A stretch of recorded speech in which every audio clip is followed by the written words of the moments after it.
Okay, just bear with me for a second. That person that you are so worried about is you, and they're only ever reflecting you. So think about all the negative stories you tell about yourself and them in your mind, about the stories that are coming from lack. Oh, I just wish that they would show me attention. I just wish that they would show up at my door. I just, I'm noticing more that I don't have them and I just want them so badly. Think about that. Now, why do you think they're not showing up for you? Why do you think they don't want to be with you? Because you're being that person who is telling those stories. And that other person is literally you. They are a reflection of your consciousness. You are the only thinker in your reality. They have no choice but to show up reflecting those stories you're telling.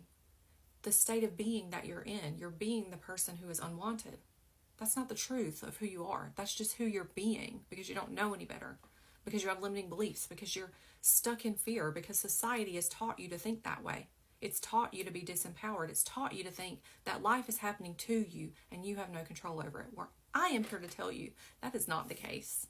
Because I have experienced both sides of this. I have experienced being that person telling those stories and the person showing up exactly that way. So think about it. Look at that direct mirror. That person is thinking, being, doing whatever the heck you say they are, and they are reflecting who you are being. So when you turn that to a 180 on its head and you start being that girl or that guy who is wanted because you want you, who is valued and respected because you value and respect yourself, that is who you are now. Okay, that's a different state of being. And when you are being that person, because it's all subjective, it's all malleable, okay, you would never tell a story about yourself that someone wouldn't want you. You are wanted, that's who you are. You are loved, that's who you are. You would never put a negative story to yourself or to another person, and then they can't reflect that back. So be mindful of who you're saying they are, what you're noticing about what they're doing or not doing, and what you're doing for yourself as far as who you're being. Are you being the unwanted? That's not true. Stop telling that story. Or are you being that girl who is wanted, who is loved, who is always chosen? That's who you've always been. That's who you are now. That's your identity. It's impossible for someone to reject you or abandon you because you would never reject or abandon yourself. And then that person is going to come knocking at your door. But by that time, you don't care. You don't need them to validate you because you validate you.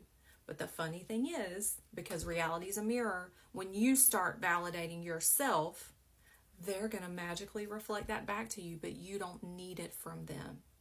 And that's the difference. They are whatever you say they are. They're doing whatever you say they're doing. And so if you keep telling that story that they're not showing up for you because you're not wanted, they have no choice but to reflect that, okay? Turn your stories around. Look at who you're being.